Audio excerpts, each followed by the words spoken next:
जय जगदंब नमो आदेश शरणात।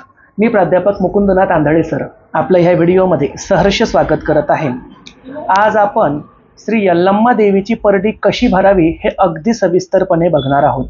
तसं खरं पाहता यल्लम्माची परडी कशी भरावी हे अनेकांना माहीतच आहे, परंतु तरी सुद्धा माझे काही स्वतःचे जे शिष्य आहे ज्यांनी यल्लम्माचं दर्शन घेतलं आहे, मोती बांधले आहे, यल्लम्माची त्यांना आवड आहे, त्यांच्यातर्फे मला आग्रह करण्यात आला की भाऊ आम्हाला यल्लम्माच्या परड्या कशा भरायच्या हे सांगा आणि आपली पद्धत दाखवा। कारण प्रत्येक जोगत्याची किंवा प्रत्येक यल्लम्मा भक्ताची पद्धत थोड्या थोड्या फरकाने वेगवेगळी आहे। तर आपली नेमकी पद्धत काय आहे, तर या ठिकाणी आपली पद्धत मी तुम्हाला या ठिकाणी दाखवून देतो आणि स्वतः यल्लम्माच्या एकूण 5 परड्या इथं आपण ठेवलेल्या आहे। तर मी माझ्या हाताने एक परडी या ठिकाणी सविस्तरपणे भरवून सुद्धा दाखवणार आहे। बघा, ही आहे यल्लम्मा मातेची परडी। या परडीमध्ये हा परशुराम आहे छोटासा। तुळजाभवानी मातेच्या परडीपेक्षा, यमाई देवीच्या परडीपेक्षा, येडेश्वरीच्या परडीपेक्षा आणि माहूरगडच्या रेणुकेच्या परडीपेक्षा यल्लम्माची परडी ही लघु स्वरूपाची असते, लहान स्वरूपाची असते। कारण ती फिरती असते। फिरती म्हणजे जेव्हा जेव्हा सौंदतीला दर्शनाला गेलो किंवा घरामध्ये काही नवीन कार्य झालं तेव्हा तेव्हा जुनी परडी विसर्जन करून नवीन परडी आणण्याचा प्रघात असतो, म्हणून तिला फिरती परडी म्हणतात। तर तुळजाभवानी माता, यमाई, येडेश्वरी किंवा माहूरगडची श्री रेणुका माता यांची परडी ही अचल स्वरूपाची असते। म्हणजे फक्त जर कुटुंबाला सुतक पडलं असेल तरच ती परडी बदलल्या जाते, त्यामुळे तिचा आकार मोठा असतो, तिला शेणाने सारवल्या जातं।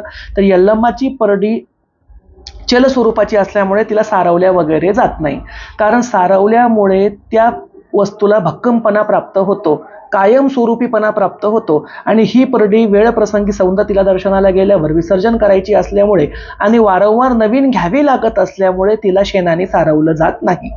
तर ही यल्लम्मा मातेची परडी या ठिकाणी ठेवून घेतलेली आहे। याबरोबरच काही साहित्य सुद्धा आपण ठेवून घेतलेलं आहे। तर या ठिकाणी काय काय साहित्य घेतलं आपण ते एकदा बघून घेऊया। तर सर्वात प्रथम या ठिकाणी आपण घेतलेला आहे भाजी भाकरीचा नैवेद्य। या ठिकाणी बघा, भाकर आहे, भाकरीवरती तळण म्हणून पुरी केलेली आहे। या ठिकाणी वांग्याची आणि इतर अशी मिक्स भाजी केलेली आहे। आंबील केलेली आहे, आंबील यल्लम्माच्या परडीला फार महत्त्वाची असते। आणि घुगऱ्या केलेल्या आहे। या ठिकाणी ही जी तुम्हाला करंजी दिसते हिला कडबू असं म्हणतात। कडबू म्हणजे काय, तर पुरण भरलेली करंजी, पुरण भरलेल्या करंजीला कडबू म्हणतात। हा परशुरामाचा प्रिय पदार्थ आहे, म्हणून तो सुद्धा या परडीमध्ये आहे। तर अशा पद्धतीनुसार हा नैवेद्य आपण तयार करून घेतला। आता सर्वात प्रथम आपण परडीचं पूजन करून त्यामध्ये हा नैवेद्य अर्पण करूया। तर ही जी माळ आहे यल्लम्माची, ही मी परडीला या ठिकाणी टाकून घेतो। भंडाऱ्याचं महात्म्य अधिक आहे, त्यामुळे परडीला आपण थोडासा भंडारा सुद्धा अर्पण करून घेऊया। त्यानंतर आपण हळद आणि कुंकू परडीला लावून घेऊया। एकदा हळद आणि 2 वेळेला कुंकू असं मी परडीला लावलं। आता ही जी माळ आहे या माळीला सुद्धा 5 ठिकाणी आपण हळद कुंकू लावून घेऊया, म्हणजे 5 कवड्यांना लावून घेऊया।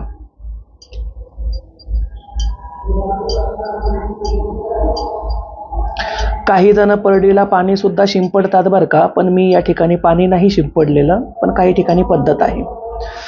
आता परडी भरायची सुरुवात करताना बरेच जण म्हणतात की यल्लम्माच्या परडीला मीठ टाकू नये किंवा मीठ वाहू नये, परंतु माझी एक स्वतःची मुलगी आहे, म्हणजे माझी गुरुलेक आहे सुनीता गिरी नावाची, जी बाळजुकती आहे। तर तिचा आग्रह असतो की भाऊ आपल्या परडी भरताना आपण मानापुरतं मीठ परडीला लावलंच पाहिजे। तर तिच्या त्या भावनेचा आदर करून अगदी छोट्याशा पुडीमध्ये हे आम्ही मीठ भरून घेतलेलं आहे। तर हे मानाचं मीठ मी या ठिकाणी परशुरामामध्ये ठेवून घेतो। बरेच जण परडीला मीठ वाहत नाही, परंतु आम्ही वाहतो।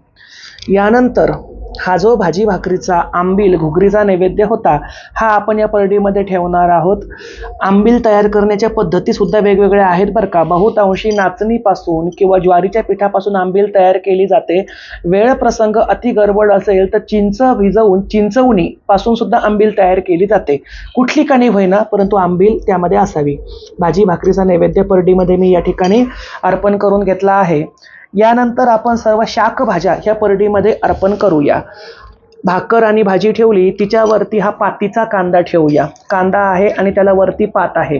पातीच्या कांद्याचं महात्म्य आहे, त्यामुळे आपण या ठिकाणी पातीचा कांदा अर्पण करून घेतला। या ठिकाणी मी शेपू आणि पालक आहे, तो सुद्धा परडीमध्ये अर्पण करून घेत आहे.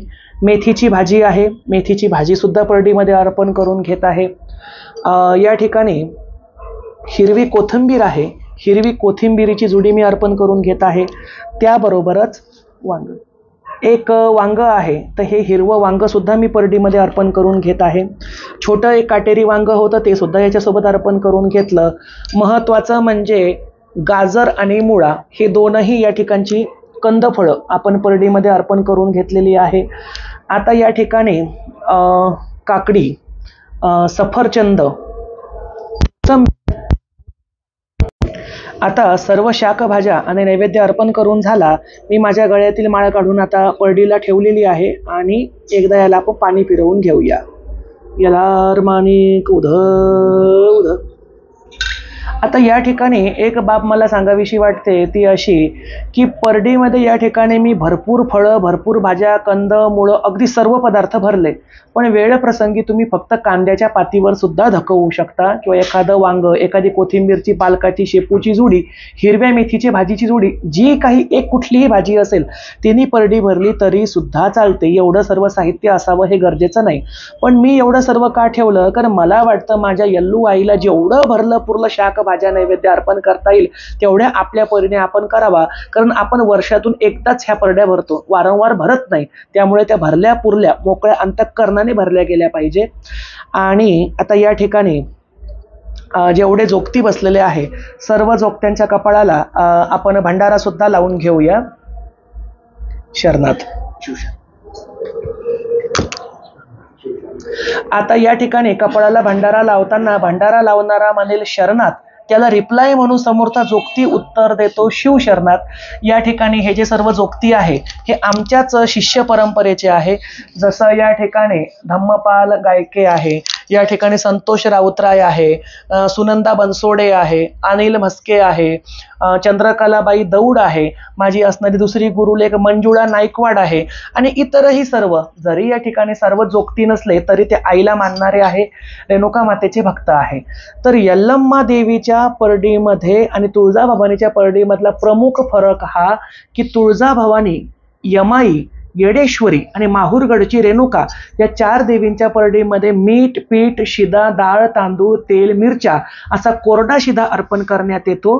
तर यल्लम्माच्या परडीमध्ये ओला शिधा अर्थातच सर्व हिरव्या पालेभाज्या, फळे, फुले आणि ओला नैवेद्य म्हणजे भाजी, भाकर, आंबील, घुगऱ्या हा अर्पण करण्यात येतो. तर आजचा हा व्हिडिओ तुम्हाला नक्कीच या ठिकाणी उपयोगी पडेल अशी मी आशा व्यक्त करतो. आता आपण सर्वजण मिळून यल्लूबाईची अर्थातच यल्लम्माची या ठिकाणी आरती सुद्धा करणार आहोत. आणि अशाच निरनिराळ्या माहितींसाठी आपल्या जगदंबा देवी संस्थान देऊळगाव राजा हे यूट्यूब चॅनलला लाईक करा, शेअर करा, सबस्क्राईब करा. व्हिडिओ आवडलेला असल्याचं नक्कीच शेअर करा. चला तर मग यल्लूबाईची आरती करूया.